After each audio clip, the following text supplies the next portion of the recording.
বেঈমান মানুষ কখনো বেঈমান মানুষের কাছে যায় না। সে তো সব কিছুই বোঝে। বেঈমান মানুষ সৎ লোকের কাছে যায়, সৎ লোকের পাওয়াটা বাজায়, আর সৎ লোকের সবসময় ভুল ডিসিশন দেয়। সেই বেঈমান মানুষ সে সবসময় মনে করে আমি ভুল কথা বললেও সেটাই সঠিক। আর সৎ মানুষ চুপচাপ সহ্য করে।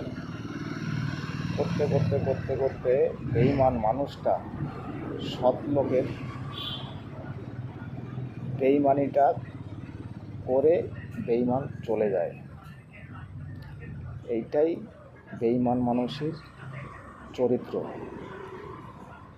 চরিত্রহীন মানুষ কখনো তার চরিত্র বদলাতে পারে না, আর বদলানোর কোনো ক্যাটাগরি নেই।